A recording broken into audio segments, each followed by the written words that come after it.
Here we go. All right, get your turn me off on your iPhone there, Rich.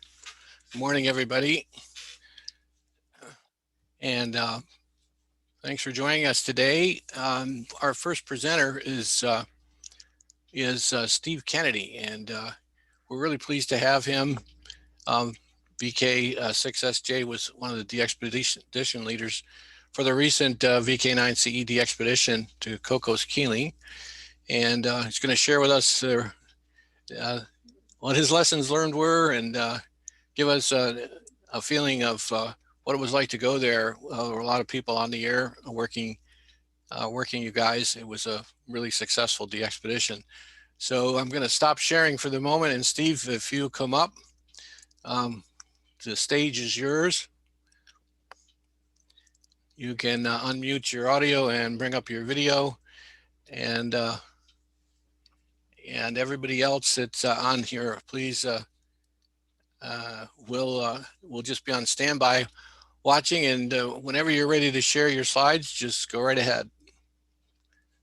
Hey, I'm just at the moment it says that you've disabled my screen sharing. There you go. You're all set. Let's see if we can do that now. Yep. Oh. I'm stopping. There you go. Oh, sorry. Okay, can you see that? Yes, we can. Okay, very good. Take it away. Well, yeah, good evening from Perth. My name's Steve Kennedy, VK6SJ. I'm one of the 10 leaders of the DXpedition, went to Cocos Islands. I'm also the president of the Northern Corridor Radio Group, which is the club that all the members of that DXpedition came from. It was a sort of a quasi club event. And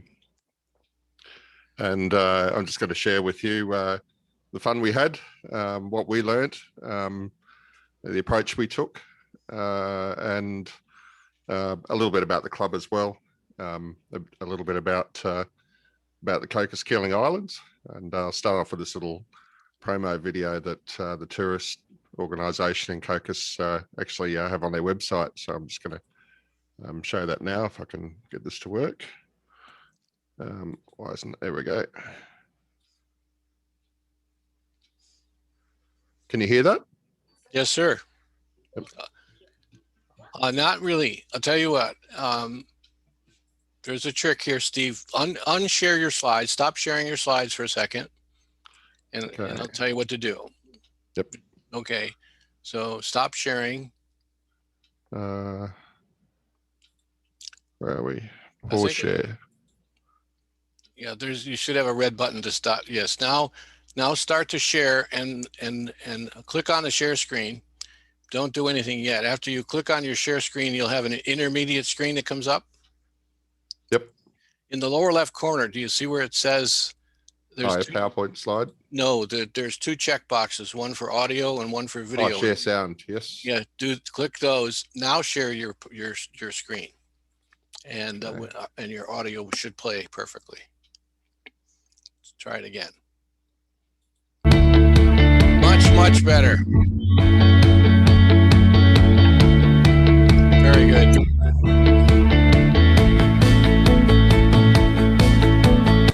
Oh, sorry. Welcome to paradise.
paradise.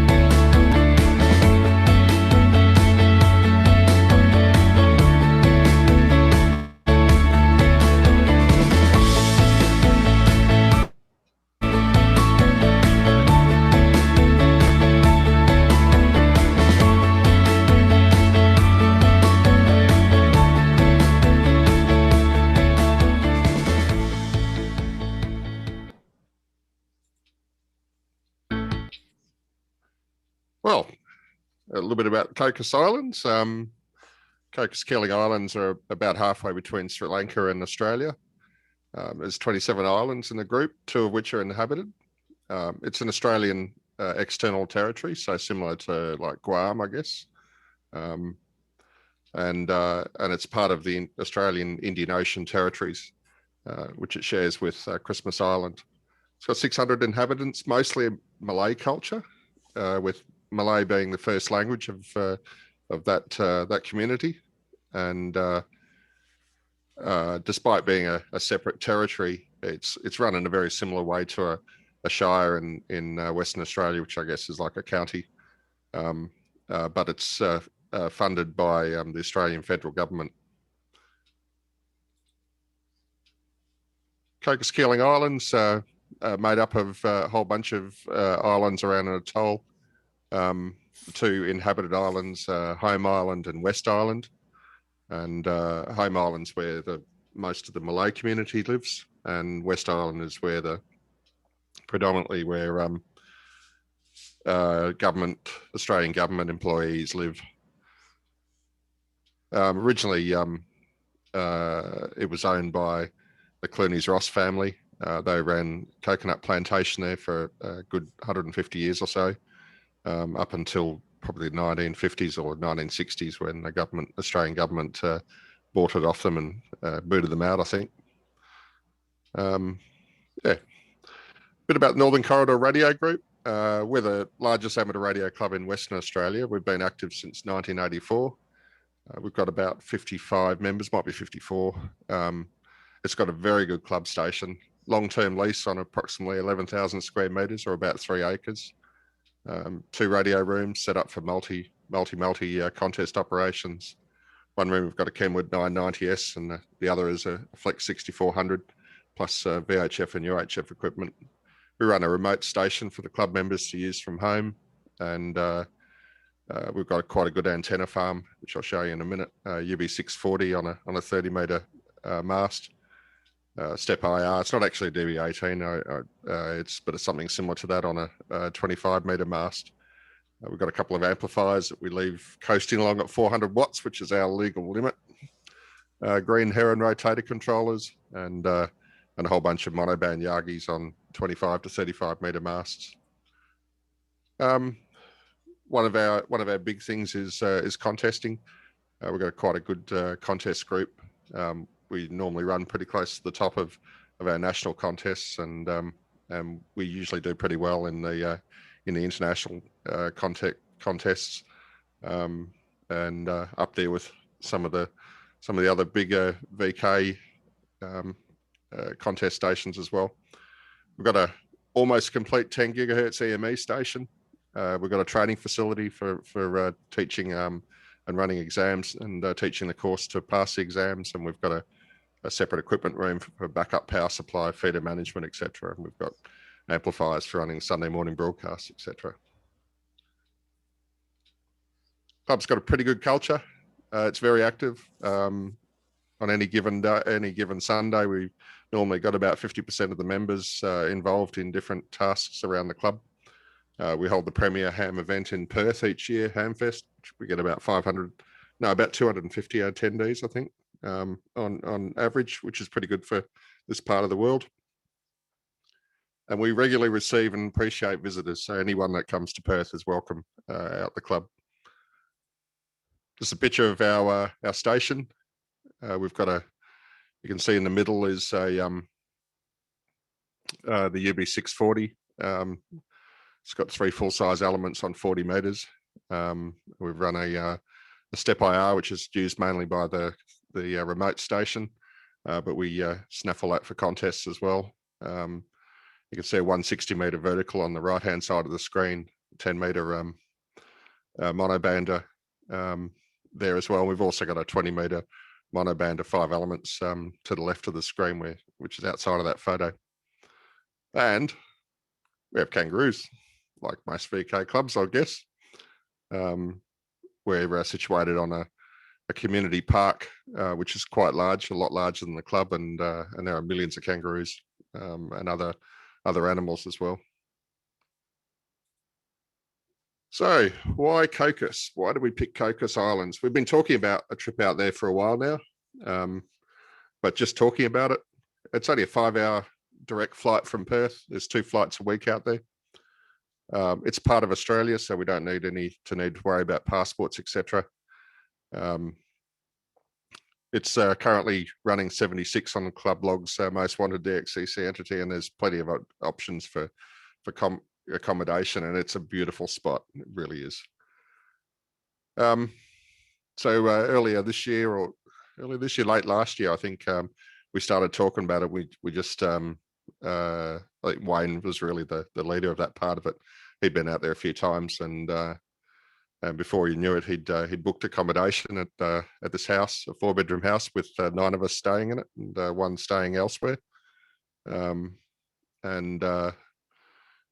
We booked a group, did a group booking for airfares, so that was pretty cheap.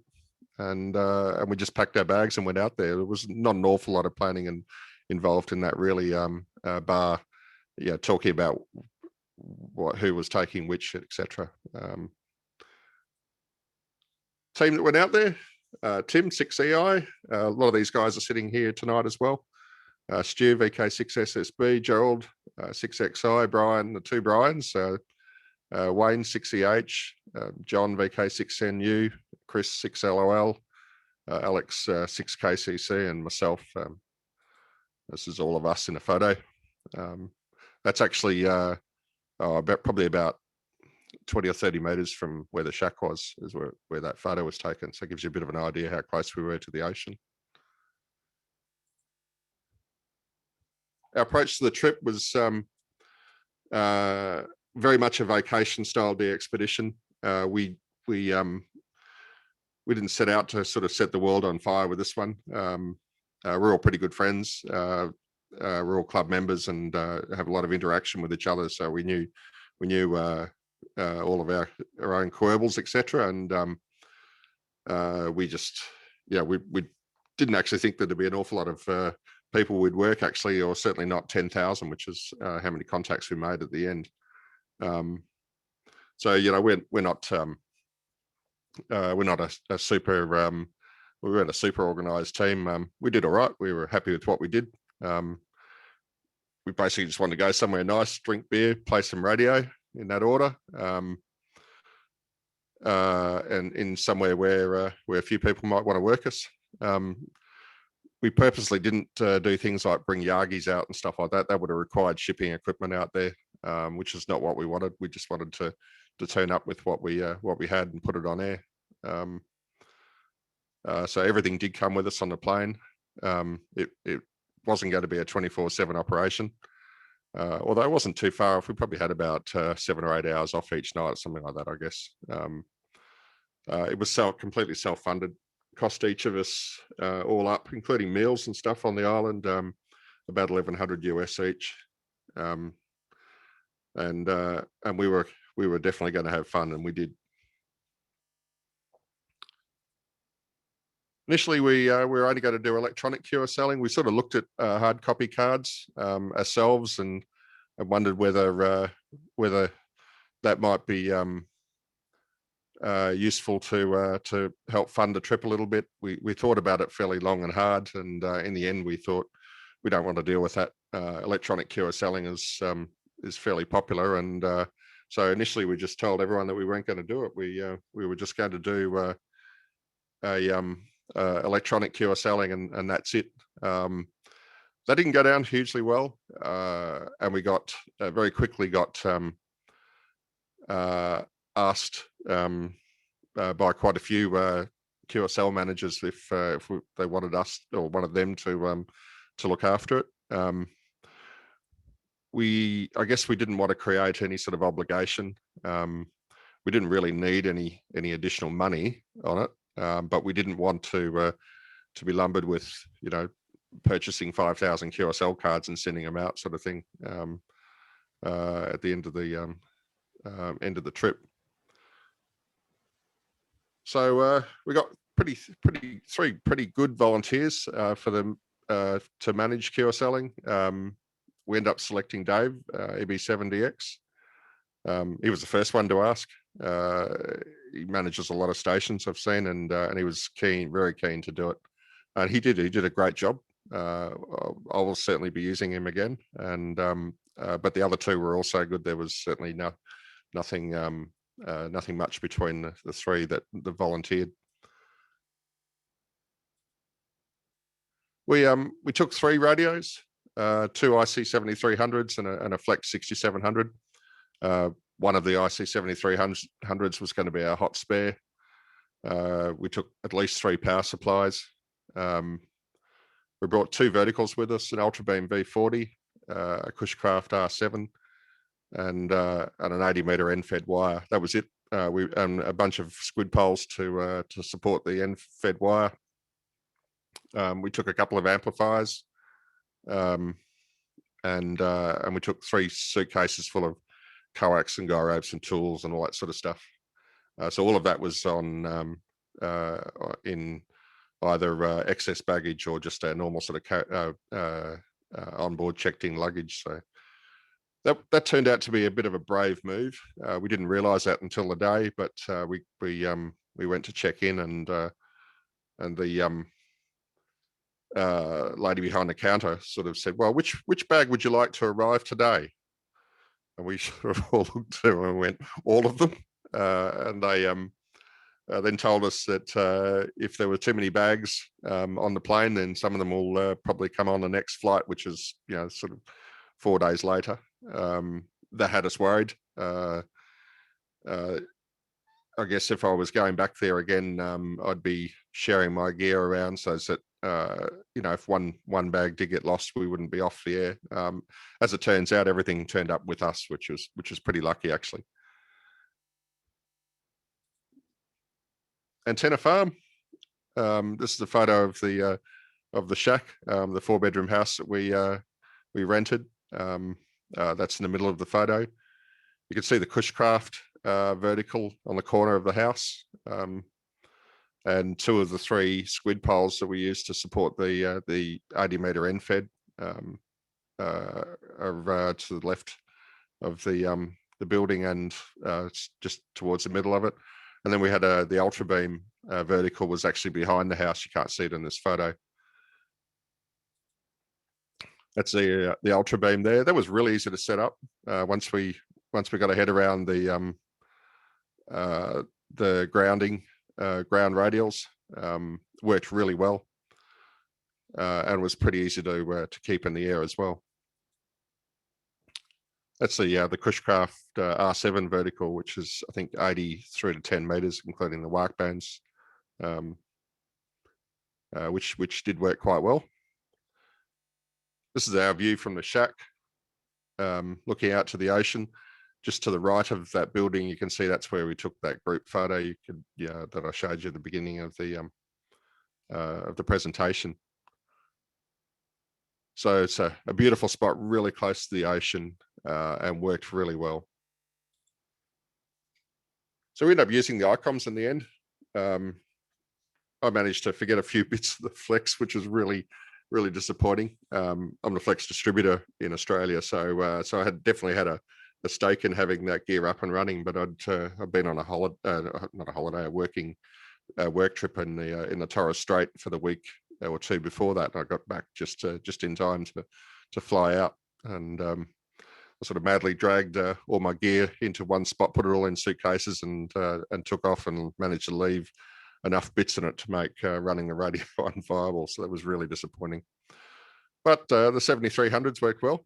They're easy to use, a little bit easier to manage from a PC perspective, I guess. Probably where I would have really loved to have had my 6700 working was the European pile-ups, where we had lots of really strong signals in a very short, small amount of bandwidth, and that's where I felt the 7300s didn't do so well. Could also been finger trouble too. I'm not so familiar with that radio, and they were light and easy to pack. They're almost a mobile size radio, as you probably know. So. We used external filtering between the transceiver and amplifiers. We only had filters for the non-WARC bands, but we had just enough to get by.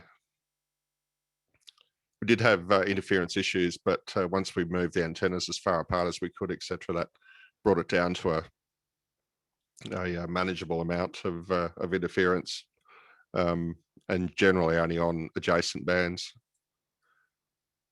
So we had 2 stations running continuously. One was mainly on SSB and CW. Excuse me. The other one was used on FT8 and SSB. Excuse me, the FT8 and SSB station, we ran HRD as our central logbook, and we're using WSJTZ for FT8. The other station was used for SSB and CW, and that was using DX log contest software. With HRD, we're uploading to Club Log and EQSL automatically. It was intuitive and easy. I liked using it. It was good in the pile-up, minimum of key entries to get through each contact. And it was able to take the broadcast log entries from WSJT, so that all of those contacts were uploaded in real time as well. It having the 2 different logging programs used on the 2 stations was a bit problematic. Each of us had our own favorite sort of package, and so we ended up tending to stay on the one station that was using the program we liked. We never actually got around to setting up all the programs to broadcast log entries to the one instance of HRD, which was our original plan. And we uploaded to Log of the World at the end of the operation before we left. The shack was a rented 4-bedroom house right on the beach, lots of room for antennas. House had a big lounge room with 2 decent desks, which made operating quite viable. We could operate the 2 stations without any sort of audio interference between each other. 4 bedrooms with 9 of us living in it. It was all very friendly. That went surprisingly good as well, though, which is probably a good thing given we all know each other fairly well. Big chest freezer for all the fish that we caught. Wasn't filled up much. I personally don't think we could have picked a better spot on the island for the station, and certainly if I go back there again, that's what I want to use next time. Operating techniques. This is we were learning as we went. We're all, most of us are fairly experienced contest operators, but we weren't ready for this. For what we got from this. This was like going on the CQ Worldwide for 7 straight days. Lessons that we learned are probably second nature to a whole bunch of you. We certainly copped a bit of flack in the first few days as we learned the ropes, but it was good fun. We did stop looking at social media in the end. It was sort of getting a bit too distracting. Although I've got to say, for every negative comment we probably got about 20 nice comments. So that was pretty good. So I'm not doing this presentation to teach you all how to do a de-expedition. Probably more the other way around. Just really describing how a bunch of blokes who thought it'd be nice to go and run a rare call sign for a week went about doing something and learning about it from scratch. Which I think is probably the main takeaway from this presentation. So on SSB, initially we operated simplex. Our operators were all experienced. Contest operators are quite used to running running pile-ups in simplex, which is all very fine when you're running a VK6 call sign with less people calling you, when you've got a big signal with a Yagi and 400 watts. Did I say we had 400 watts in Australia? We moved to split pretty quickly, particularly once we started working the European pile-ups. We realized that after that we had actually had a pretty small signal. And once everyone started calling us on simplex, no one could hear us, and we're trying to manage the pile-up, and it was just a complete mess. So we learned how to go simplex pretty quickly after that. It was still pretty messy, particularly with the Europeans. And one of the things we did get out of there, I certainly got out of it, is you really do want a top shelf receiver in that sort of space. European pile-ups were a real eye-opener for me anyway. We kind of had to do a different way of running a pile-up. I'm sort of used to, if I hear a call sign, I'll call that out, and I expect everyone else to stop and let me work that guy. And I get a bit narky when people just keep calling over that. But I had to get over that sort of thing pretty quickly with the European pile-ups, because nobody took any notice of me at all, and just kept repeating their own call sign until I answered them. So we gave up and just did that. For pile-ups from Japan, etc., we could take a bit of a different stance. They're a little bit better behaved. One thing we didn't do very well was we ended up putting a frequency list up on our QRZ page, which we hadn't really thought of before that. But for SSB, we didn't really stick to that either. We just sort of found a clear spot and started calling, and figured that everyone would find us pretty quickly. Didn't really look too much at what frequency that was as well, which is something we certainly would do better next time. I think we actually took over the SSTV frequency for a while without thinking, and copped a bit of flack for that as well, which is probably rightly so. SSB. So for the most part, Japanese pile-up was just really good to work. They're such a well-ordered mob. We were doing sort of at least 3 or 4 contacts a minute with Japan. I think about half of our contacts in the whole operation were with there. We didn't have much of a pile up into the Americas at all, because we just didn't get any really good openings in there, particularly on SSB. We did quite well into Europe, but I've got to say it wasn't as much fun doing that, because it was just a mess. There's sometimes where I had a 20/9 signals coming from Europe, and still couldn't pick out more than 1 contact every minute or two. And I can do 6 a minute in a contest when things are working really well. But this was just absolute chaos.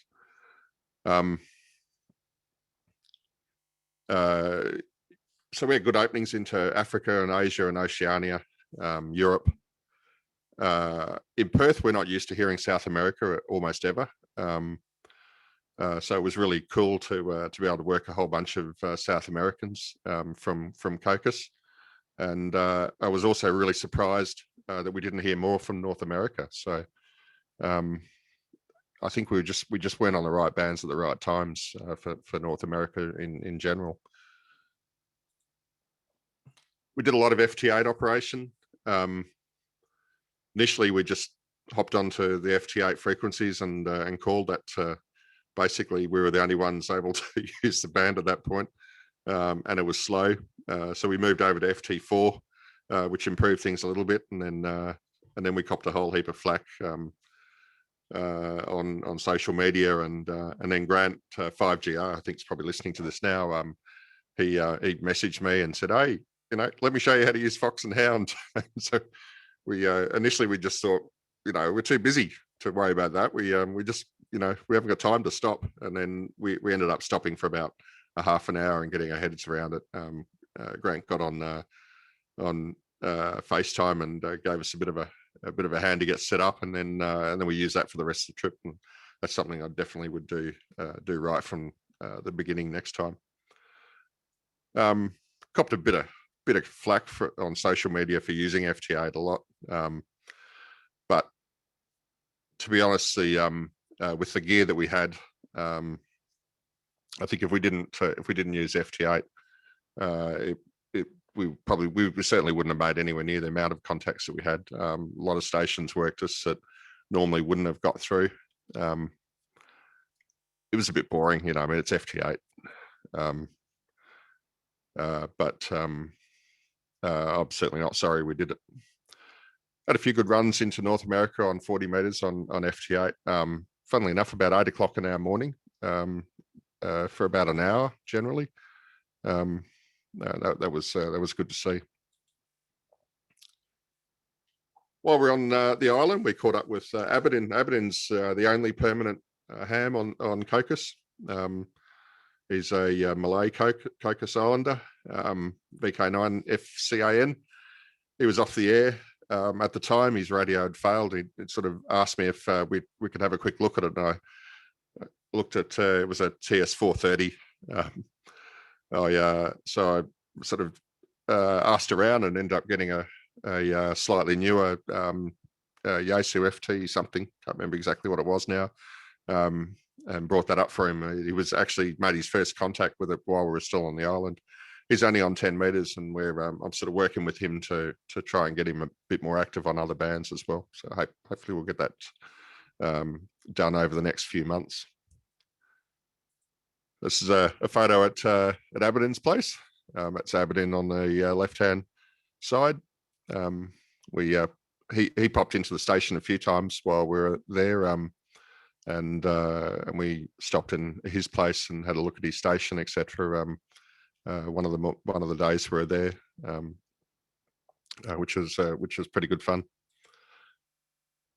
QSLing, as I said before, direct and bureau cards were managed by David. All the requested cards are now sent, including a bureau, I think. Did ask him for a bit of feedback on things. We sort of made it really clear that we were going to use Log of the World and EQSL on the day, and he was still happy to do the cards.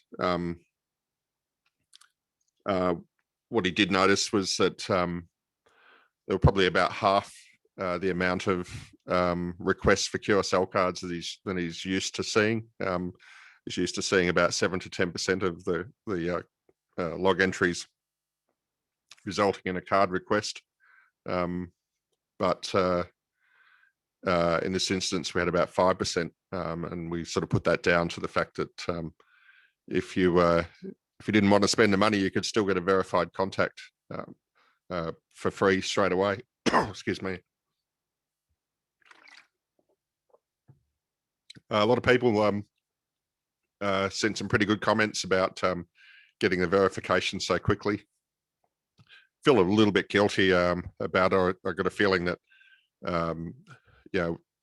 giving the QSL manager a bit more potential for getting card requests, giving him a bit more economy of scale might have been good. But he was pretty supportive of it right from the very start, and yeah, so he also did the bureau cards as well for us, which was a condition that we put on him doing the management of it, which he was quite happy to do.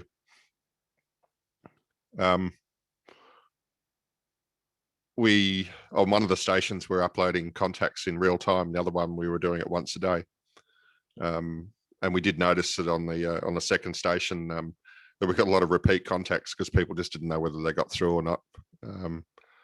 So it was certainly something we tucked away for later. This is a QSL card in the end, the paper one, designed by Dave. That's the front of it, and the back, which we were quite liked. I've still got my cards coming. I'm looking forward to seeing them.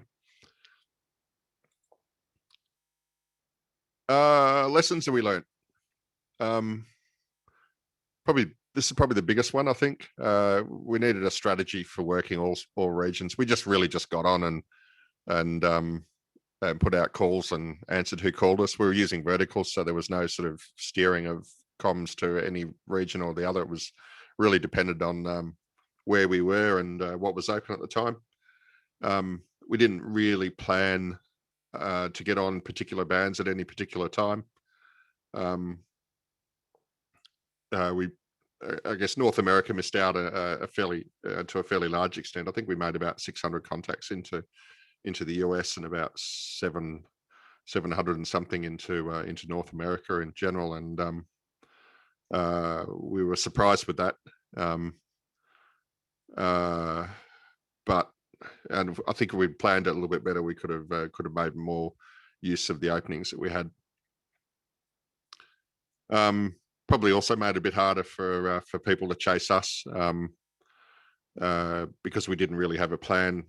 You know, we just sort of hop on and people would work us. So that's something I definitely took away from that, was that we need to do that a little bit better. And actually having a good idea of what bands and times for each region would have been good for that planning as well, which we didn't really look at as well. Working split, that was certainly one of the big ones.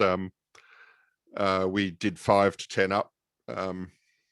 The radios we used were struggling a little bit with that, with intermods, with a lot of big stations. It was a bit of a mess.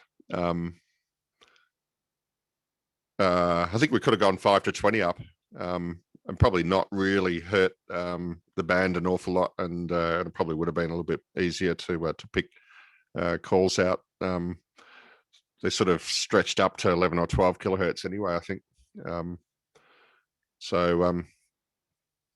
I think we'd probably try and stretch that out a bit if that's something that's normally done. On FT8, Fox and Hound, should have done that from the beginning. Probably wasn't fair on the rest of the FT8 community to do what we did initially, but we didn't really think about that too much. And I think also social media, we probably should have put a little bit more effort into social media. I think maybe had someone just doing nothing but managing that, so that we could sort of provide a better service to our customers, if you like. What worked really well, antennas went together well. We're on air, I think in we arrived about 5 in the afternoon or something like that. Had dinner and a few beers, and then we're on air within an hour or two with our first antenna. And then the next morning, I think we were on air probably by about 9 o'clock in the morning. So the antennas we took were easy to get up in a hurry. We had plenty of people to do that. We had plenty of operators. Not everyone that came along were operators, but everyone had their job to do. We all had a lot of fun. There's just no two ways about that. It was a great trip. We're about 50 meters from the ocean, so the antennas almost didn't matter what we did with the antennas. They were just going to work really well, and we all got along well. Antennas and filtering. Had quite a few interference type issues. Although we managed to get around that. Antenna placement was a compromise. Didn't really plan where we were going to put antennas until we were there. Knowing what I know now, I'd like to have had a longer control cable for the ultra beam and put that closer to the ocean, where it was in the end was sort of tucked in between a bunch of buildings. Probably should have put a bit more effort into setting up the stations in Australia, so that we didn't have missing bits. Bit of prior preparation would have been good, which is mainly my issue. Initially, we were going to have multiple logging software tools on all computers, so that everyone could get on their favorite logging tool and use that, and then use central HRD logbook. should then upload to club log, etc. in real time. So having all the other programs broadcasting their log entries and the HRD logbook was going to manage it from there. We didn't quite manage that. We didn't get the separate computers sort of all networking together. It's something we should have done before we left, and then figured we'd just work it out on the day. But by the time we got on air, we'd sort of run out of time for all of that. COVID was something we did have to deal with, although we've been really lucky in Australia. Haven't really had a big outbreak. So yeah, being an island and things like that, it's just made it a lot easier. But we still have little lockdowns around the country when there's a couple of cases surfacing. So we were sweating out on that a bit. We had a lockdown in Perth not long after we got back. And if we'd have got one within 14 days of heading to Cocos, then we wouldn't have been able to go to Cocos. So that was everyone was sweating out on that. And I was interstate the week before as well, and I was in Brisbane when they had an outbreak in Brisbane. Luckily, I was only there overnight, and I didn't go to any of the places that the affected people went to. So I didn't have to do any quarantine anywhere. They would have put a stop to my involvement. We paid everything for everything as late as we could, so that we reduced the risk of losing money on it. And given where we are, it's just made it a lot easier as well. And the Indian Ocean territories have had no instances of it. They basically locked the 2 territories down at the early start of the pandemic, and so it never reached there at all. Got some interesting comments on social media. Comments like, what, just verticals and 400 watts? Why did you bother going? You should have just stayed at home. We got called dumbasses by another Australian ham. And we got lots of advice. We got asked why we use FT8 so much. Why didn't we get on RITI? Things like that. But for all of those comments, it was like 10 or 20 nice comments as well. So that was worthwhile doing. Statistics for the trip. We made just over 10,000 contacts all up. I'll just go straight to this one. So almost 5,000 into Japan, 732 with North America, only 400 with Australia, which was surprising. Whenever we had openings to Australia, we also had openings to Japan, and that just sort of engulfed everything. We had to really listen carefully for Australian stations. 2,900 with the EU, just under 3,000 for SSB. Really only had 1 or 2 CW operators, and it was pretty daunting for them as well once the pileup started. I don't know how they managed it. And FT8 was by far the biggest mode that we used. We worked 113 countries over that period. Made a few contacts with Africa, good openings in Africa, just not many people. 145 with South America, which was just completely different to what we used to in Perth. We caught 2 sharks and released them, and we drank a lot of beer, and there's a lot of whiskey drunk, so that made it a success. So open up to questions. I thought I was going to have trouble taking up the hour, but we've got time for a few questions. I think I'm not sure how we do questions though. Yeah. Well, yeah, I've been following the questions. Thank you, Steve. Really great presentation. We've got a couple of questions for you. Some of them you've actually already answered, but we've got one here. How is the weather? Did you have any wind problems? No, not really. We had rain, but it was a little late in the year for cyclones. not unheard of at that time of the year, but no, we were blessed with really good weather. We had a fair bit of rain the last couple of days, and that was about it. So no problems with antennas blowing down. No, not at all. And they were fairly well guided as well. You know, so even if we'd have had, I mean, if we'd have got a cyclone come through, we would have pulled everything down and battened up. But no, it was nothing like that. Yeah, we had a couple of questions here about working FT8 versus CW or sideband. I think you kind of answered that. I know CW, unless you're really good, working a CW pileup can be a challenge. Yeah, we had really one guy who was passionate about CW.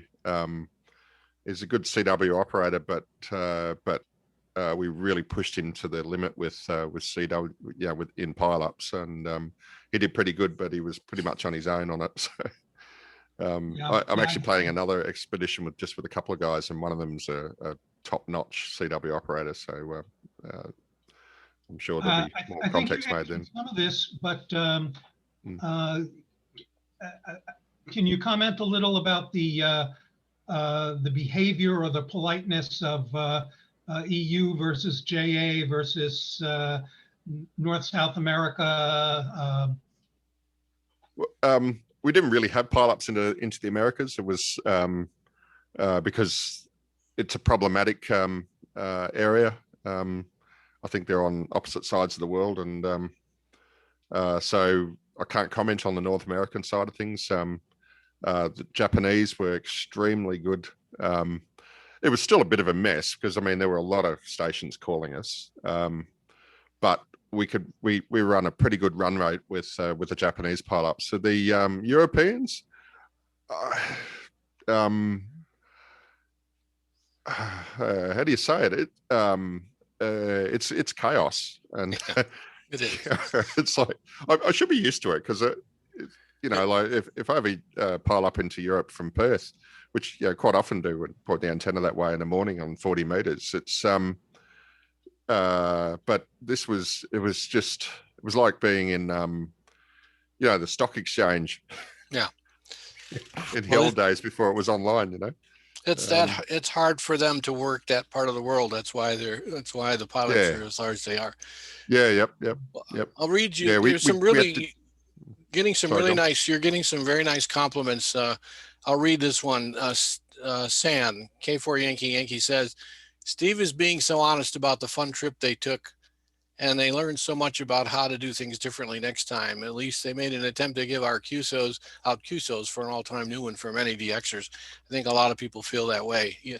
I was really touched by the honesty of your presentation. It's not easy to put together a successful trip, and I think you guys did a great job. Let me also ask any of the attendees, since we're winding down here, if you'd like to ask a question personally, raise your hand and I can unmute you so that you can talk to Steve directly. If you have a burning question and you'd like to talk to him personally, raise your hand.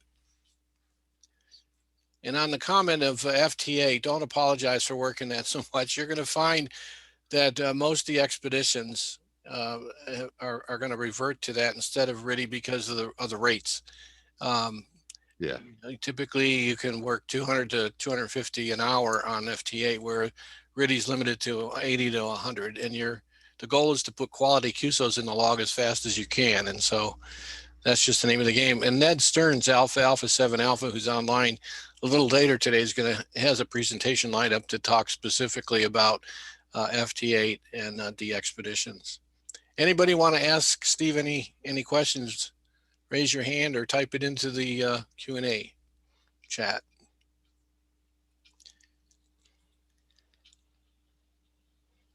Sounds like you had fun, somebody Steve. Asked if you would take 7300s if you did it again. Yes. Oh, for sure. It's a great backup radio, and for 90% of what we did, it was perfectly fine.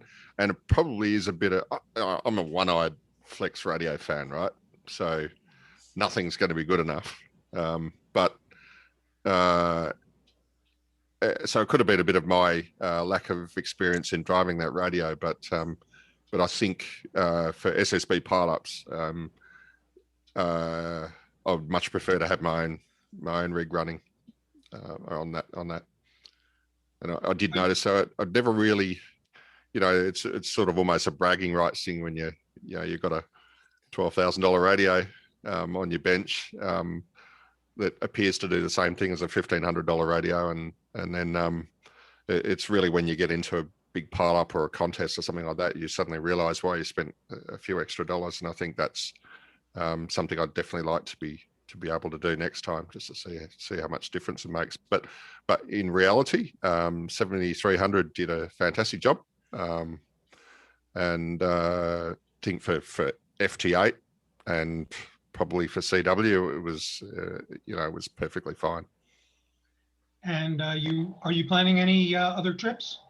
Yeah, I am. Well, I'm going to Christmas Island in about 2 weeks as VK9XX. That's for work. So I'll only be operating, a few hours a day in the evenings, maybe early mornings. And there's 3 or 4 of us looking at going there late this year or early next year. Haven't quite nailed down accommodation yet. And also know there's a few others in Australia that are looking to do Cocos again as well. So I think it'll start to slide down the most wanted scale a fair bit over the next 12 months or so. So it's a really easy one for Australia, and it's I'm actually surprised it hasn't been done a lot more often.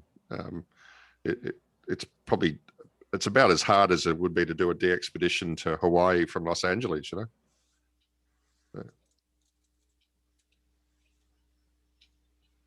Anything else? Any other questions? Oh, okay. Here's Vic DeCiccio. I'm going to allow you you have a question. I'm going to allow you to talk. Go ahead, Vic.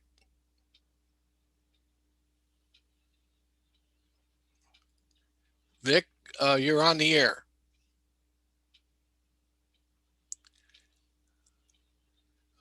I've unmuted you. Vic DeCiccio, talking permitted. If you have a question, your hand was raised. Maybe not. Let's try John Payton. John. Hi, guys. Yeah, Steve, you guys, I caught you here in Tucson, Arizona, and that you guys were booming in here on FT8. Unfortunately, I don't know why, but, and I had at one point even boosted up to about 100 watts. You guys couldn't appear to hear me. And I was using a Kenwood TS440S and a off-center fed dipole, and was kind of a little bit disappointed that you guys couldn't hear me, but I just want to let you know that you were booming in pretty good. You were hitting me with between about -5 and +3 dB in that on the report. So kudos to you guys.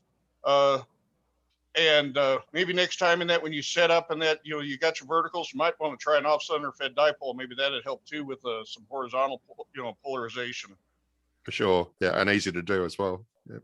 So thank you very much for your Thank you. So thank you for your question. It looks like Bobby Burgess has his hand up. Bobby, let me unmute you here. Let's see.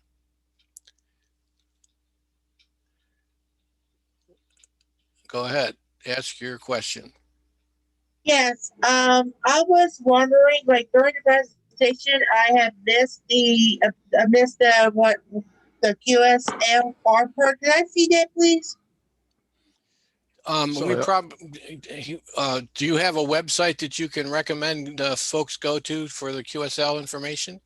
Oh, okay. Well, QSL, yeah, our QRZ page for VK9 Charlie Echo has that, but our QSL manager is EB7 Delta X-ray. Well, I was just wondering if I can see the card again. Oh, yeah, I could. Let me find that. I have to share the screen again.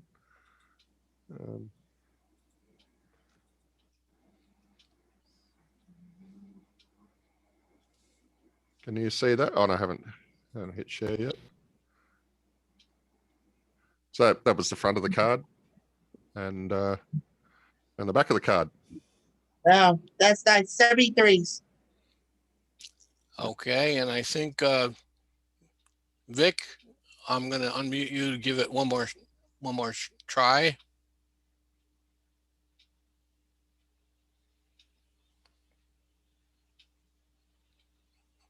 Go ahead. Vic DiCiccio. I think Vic said he was having some Zoom audio problems. Yeah, he did, but I thought I'd give him another chance. Okay, we're going to have to come back to that another time. We're going to run out of time. We've got another minute or so. Tom Schiller, I'm going to unmute you. You're good. Good to go.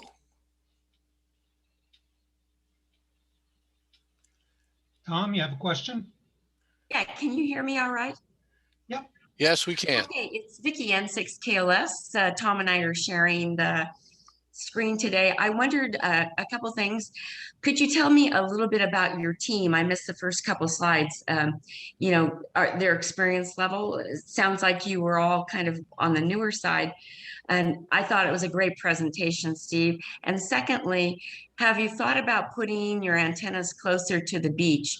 Tom writes an article about saltwater and antennas, verticals on the beach. So you might take a look at that.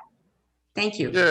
Yeah, that was certainly one of the things that we sort of got from that was doing a little bit more planning in that area. We were sort of limited by with the ultra beam. There's a control cable as well as coax. Coax is easy. We could have extended that easily enough, but yeah, we had a 30-meter control cable, and that was it. So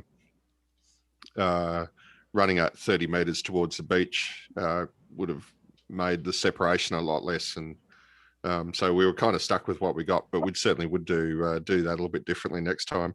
In terms of our operating abilities, I mean, at least 50% of the crew that went are reasonably experienced contest operators, and we do okay. You know, we're up there. We're probably not the best contest team in Australia, but you know, we're up there in the top sort of probably 3 or 4 or maybe 4 or 5 or something like that.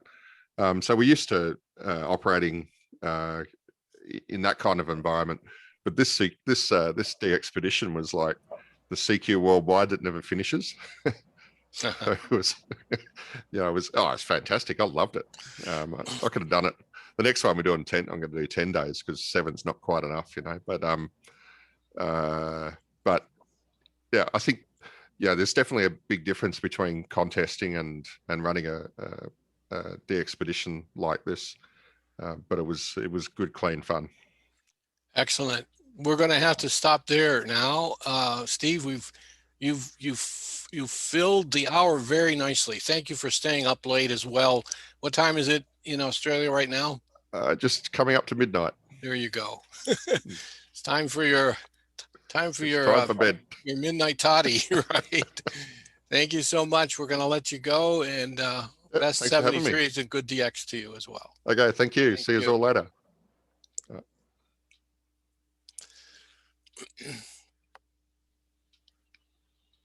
All right.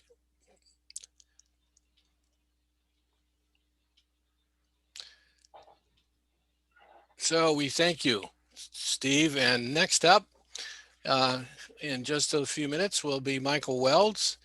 Waiting for Michael Welds to join us. I hope and assume that you guys are really familiar with the Club Log. It's a fantastic tool that Michael has authored and has offered at no cost to the amateur radio community. He helps both DXers and DXpeditions as well. It's just fantastic. I see that you're just logging on. That's very good. So we're going to give it a minute or two, and then we're going to go live with Michael.